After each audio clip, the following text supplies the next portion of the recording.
கிருபையையும் எப்போ கொடுக்கிறார்? நம்மளிடத்தில் வந்த தேவன் நமக்கு கிருபையை கொடுக்க வேண்டுமானால் நம்மளிடத்தில் காணப்பட வேண்டிய குணாதிசயங்கள், குணங்கள்னு இருக்கு.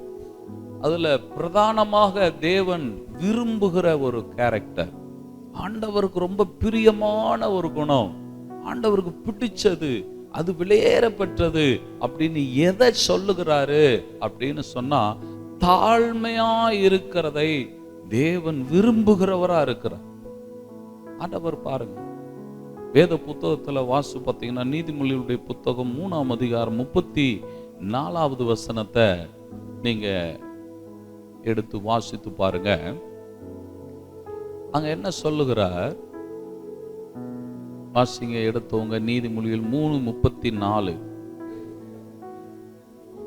இகழ்வோரை அவர் இகழ்கிறார், தாழ்மை உள்ளவர்களுக்கோ கிருபை அளிக்கிறார். நல்லா கவனிச்சு பாருங்க. ஆண்டவர் என்ன பண்ணுகிறார்? இகழ்வோரை இகழ்கிறார், அவரும் இகழ்கிறார். அப்படின்னா அவங்க ஆண்டவரை இகழ்ந்து பேசுறாங்களா, ஆண்டவரை அசட்டை பண்றாங்களா, ஆண்டவரை என்ன செய்கிறாங்களோ, ஆண்டவருடைய காரியங்களை குறித்து வரும் பொழுது அவர்கள் என்ன செய்கிறார்கள் என்பதை கவனிக்கிறார். ஆண்டவருடைய காரியங்கள்னா நம்ம என்ன செய்கிறோம்? ஆமாங்க போங்க, அவருக்கு பெரிய வேலை இல்லைங்களா, அவர் என்ன போல பெரிய ஆளா, எனக்கு இருக்கிற காரியங்கள் எத்தனை, என்ன கூட இகழ்வோரை அவர் என்ன பண்ணுகிறார்? இகழ்கிறார். அடுத்து அதே இடத்துல சொல்றார், தாழ்மை உள்ளவர்களுக்கோ பாத்தீங்களா கிருபை அளிக்கப்படுகிறது. ஆண்டவர் யாருக்கு கிருபை கொடுக்கிறார்? தாழ்மை உள்ளவர்களுக்கு. அப்போ நம்முடைய இருதயத்துல தாழ்மை உள்ளவர்களா இருந்தா அவங்களுக்கு ஆண்டவர் என்ன கொடுக்கிறேன்றாரு? கிருபை கொடுக்கிறேன்றார். இந்த கிருபை என்பது நம்மை வாழ வைக்கிறது மாத்திரமல்ல, நம்மை பரலோகத்தில் கொண்டு போய் சேர்க்கக்கூடியதா இருக்கிறது. தேவனுடைய ராஜ்யத்துக்கு நம்மை கொண்டு போய் சேர்க்கக்கூடியதா இருக்கிறது. இது நிரந்தரமான பூமி கிடையாது. ஆமா இல்லைங்களா? இது தீமைகள் நிறைந்த பூமி. இந்த தீமைகள் நிறைந்த பூமியை விட்டு தேவனுடைய ராஜ்யத்திற்கு நாம் போக வேண்டுமானால் ஆண்டவருடைய கண்கள்ல நமக்கு என்ன கிடைக்கணும்? கிருபை கிடைக்கணும். ஆமா இல்லைங்களா? இந்த உலகத்துல எத்தனையோ கோடிக்கணக்கான ஜனங்கள் இருந்தாலும் ஆண்டவர் யாருக்கு கிருபை கொடுக்கிறேன்னு சொல்றாருன்னா, தாழ்மை உள்ளவர்களுக்கு. இருதயத்துல, நம்முடைய இருதயத்துல என்ன இருக்கணும்? சத்தமா சொல்லுங்க, கேட்கல. தாழ்மை. தாழ்மை நம்மை தாழ்த்துகிற ஒரு அனுபவம். தேவனுக்கு முன்னாடி நம்மை தாழ்த்துகிறது. தேவன் சொல்லுகிற காரியத்துக்கு என்ன பண்றது? தாழ்த்துறது. தேவன் என்னை பார்த்து ஒரு காரியம் சொல்லி இருக்கிறார்னா அதுக்கு என்ன என்ன பண்ணுகிறது? தாழ்த்துகிறது. இது ரொம்ப முக்கியம். அப்போஸ்தலர்கள்லாம் பாருங்க, அங்க அதிகாரிகள் கூப்பிட்டு அவங்கள அடிச்சு, இனிமே இயேசு கிறிஸ்துவை பத்தி நீங்க என்ன பண்ணக்கூடாது, சொல்லக்கூடாது அப்படின்னு சொல்றாங்க. அதுக்கு அவங்க பதில் சொல்றாங்க, நாங்க மனுஷனுக்கு கீழ்ப்படுகிறதா இல்ல தேவனுக்கு கீழ்ப்படுகிறதா அப்படின்னு வந்தா நாங்க யாருக்கு கீழ்ப்படிவோம்? தேவனுக்கு கீழ்ப்படிவோம். இதுதான் தாழ்மை. தேவன் சொன்ன காரியம் எதுவோ அதுக்குத்தான் நாங்க வளைவோன்றாங்க, தாழ்த்துவோம். அது எந்த காரியமா இருக்கிறது அந்த காரியத்துக்கு நாங்கள் எங்களை என்ன பண்றோம்? தாழ்த்துறோம்.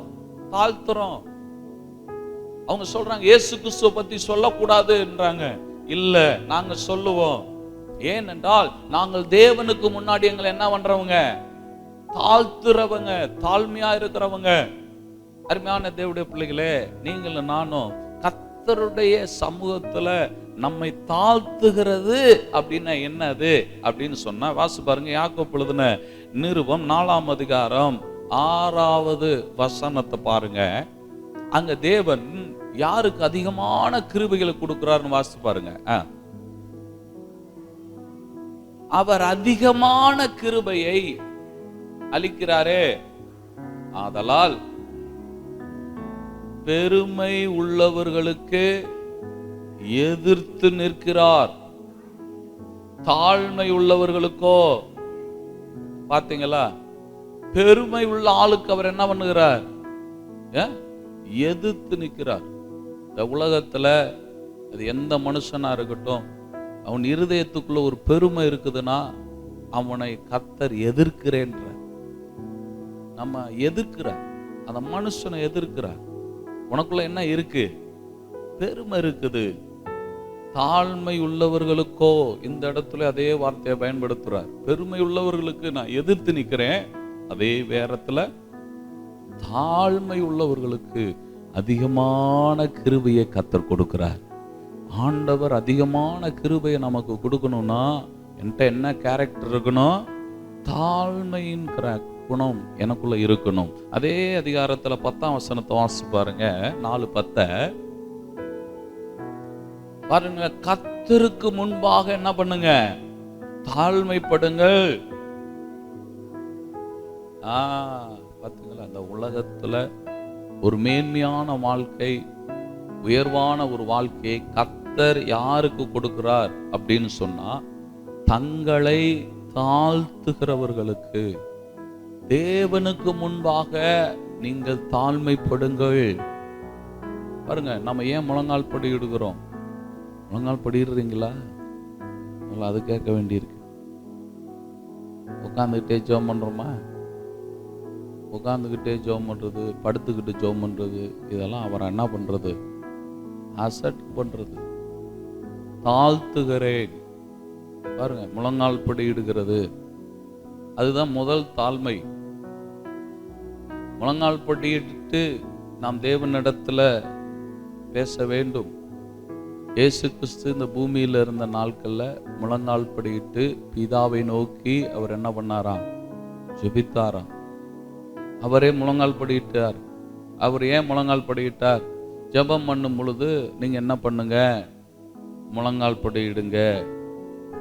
அந்த முழங்கால் படியிடுகிறது எதை காட்டுகிறது என்றால், நான் தேவனுக்கு முன்னாடி நான் தாழ்மை உள்ளவனாய் இருக்கிறேன்.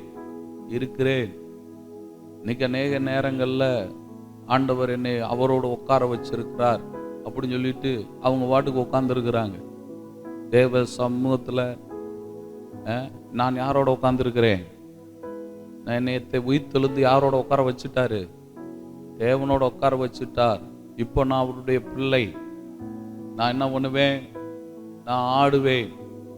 நான் தேவனுடைய சமூகத்தை அசட்டை பண்ணுவேன். அதுக்கு இல்லைங்க, ஆண்டவர் உன்னதத்துக்கு இன்னும் உங்களை கூட்டுட்டு போல. ஒன்றும் வர மாட்டேங்க. உன்னதத்துக்கு கூட்டு போயிட்டாரா? கூட்டுட்டு போகல. இன்னும் எங்க தான் இருக்கான்? பூமியில தான் இருக்கிறான். ஆண்டவர் அங்க தெளிவா சொல்றார், பெருமை உள்ளவனுக்கு நான் எப்படி இருக்கேன்ப்பா? அதுலயே ஒரு பெருமை. நான் எங்க உட்காந்துருக்கேன்னு தெரியுமா அப்படின்னு அது பேரு என்னதான்? ஆமா இல்லைங்களா? நம்ம கேட்கிற, நான் உன்னைய இந்த உலகத்துல என்ன கற்றுக் கொடுக்க சொல்லிட்டு நான் கற்றுக் கொடுத்தேன். இயேசு பிதாவின் வலது பரிசத்துல உட்கார்ந்து இருந்தவர் தான் பூமியில வந்துட்டு நான் பிதாவின் வலது பரிசத்துல உட்கார்ந்தாலு தெரியுதா அப்படின்னு பேசிக்கிட்டு இருந்தார. அவர் என்ன பண்ணாரு? அவர் முழங்கால் போட்டு காட்டினாரு. பிதாவின் வலது பரிசத்துல இருக்க ஒரே பேரான குமாரன் தானே. இங்க வந்து என்ன பண்ணாரு? கேட்கல. எல்லாரும் சொல்லுங்க. முழங்கால் போட்டார், தன்னை தாழ்த்தினார். பிதா தானே கூப்பிட்டாரு. ஆண்டவர் எஜமானா இருந்தாரு. கொஞ்சம் யோசிச்சு பாருங்க. இயேசு என்ன சொல்லிங்க கூப்பிட்டாரு? பிதாவே அப்படின்னார். பிதாவேன்னு என்னது? அப்பா. அப்பான்னு தான் கூப்பிட்டாரு. ஆனா ஜெபம் பண்ணும்போது என்ன பண்ணாரு? முழங்கால் போட்டார். நான் அவருடைய ஒரே பிள்ளை, எனக்கு முழங்காலே தேவையா இல்லைன்ட்டு அலைஞ்சுக்கிட்டு இருந்தாரு. அப்போ முழங்கால் போடலைன்னா நீங்க தேவ சித்தத்தை என்ன பண்ண மாட்டீங்க? செய்ய மாட்டீங்க. ஆமா வரலைங்களா? மோசே முகமுகமாய் தேவனை தரிசிக்கும்படி தேவன் வந்திருக்கிறார். உன் காலில் இருக்கிறது என்னன்னு கேட்கிறார். பாதரச்ச அதை கழட்டி போடு. அது எதுக்கு? நீ என்ன பண்ணியிருக்க? என் சமூகத்துல போட்டிருக்கிற. கேட்டாரா? கேட்கலையா? வேற இடத்தெல்லாம் போட்டப்போ அதெல்லாம் கேட்கவே இல்லை. எங்க வேணாலும் போட்டுக்கோ, இது ஏன் இடம், இங்க என்ன பண்ணக்கூடாது, தூக்கி போடு அப்படின்னு சொல்லுகிறார். எனக்கு ஒருத்தரை பார்த்தேன் நான். அவரு புல்பிட்லயே செப்பலை போட்டு நின்று பேசிக்கிட்டு இருந்தார். என்னங்க புல்பிட்ல செப்பல் போட்டிருக்கிறீங்க? இயேசு எனக்குள்ள இருக்கிறார், இயேசு எனக்குள்ள இருக்கிறார் அப்படின்ட்டார் டமால்ல. அப்படின்னு என்ன அர்த்தம்? இயேசுவே உள்ள வந்துட்டாரியா, இப்போ போய் செருப்பத்திக்கு போட்டுக்கிட்டு இருக்க? நான் அவருக்கு சமம். யாருக்கு சமம்? அதான் அந்த பாருங்க, அந்த புத்தி பாருங்க, யாருக்கு சமம்? இந்த சமம்ன்றது கேரக்டர் ஏற்கனவே பிசாசு ஏற்கனவே என்ன பண்ணி கொடுத்தவன்? நான் தேவனுக்கு மேலே என் சிங்காசனத்தை என்ன பண்ணுவேன்? ஸ்தாபிப்பேன். நான் யாரு தெரியுமா? அந்த பேச்சு அங்க இருந்து தொடங்குது. இயேசு என்ன பண்ணாரு? இந்த பூமியில இருந்த நாட்கள்ல ஒரே பேரான குமாரங்க, அவர் முழங்கால் படியிட்டு ஜெபிக்கிறார். அப்போஸ்தலனாகிய பவுல் சொல்லுகிறாரு, நீங்கள் பிதாவை நோக்கி என்ன பண்ணுங்க அப்படின்றார். எபேசியர்கள் நிருபத்துக்கு வாங்க. எபேசியர்கள் நிருபம் எல்லாரும் எடுத்துக்கொள்ளுங்க. அங்க பவுல் எபேசு சபைக்கு சொல்லி கொடுக்கும் போது என்ன சொல்றாரு அப்படின்னு சொன்னா, 5ஆம் அதிகாரம், மன்னிக்கவும் 3ஆம் அதிகாரம் 14ஆம் வசனம். இது நிமித்தம், யாராவது வாசிங்க.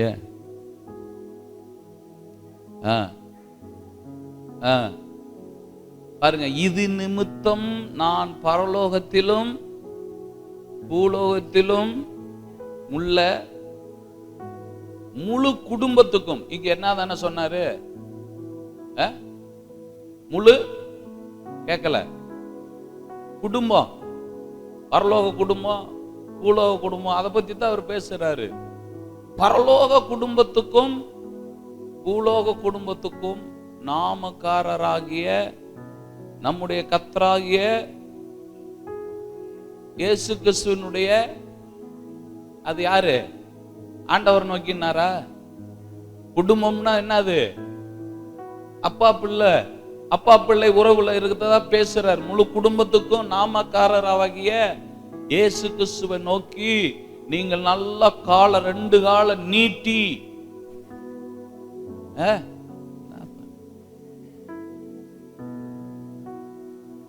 என்ன பண்ணுங்க? வயசான நிலையில இருந்தா பரவாயில்ல, ஐயா மாதிரி இருந்தா பிரச்சனை இல்லை. ஐயா என்னால முடியலன்னா உட்கார்ந்துக்கலாம். ஆனா இப்ப எல்லாரும் என்ன பண்றோம்? புத்தர் மாதிரி தான் உட்கார்ந்துக்கிட்டு என்ன பண்ணிக்கிருக்காங்க?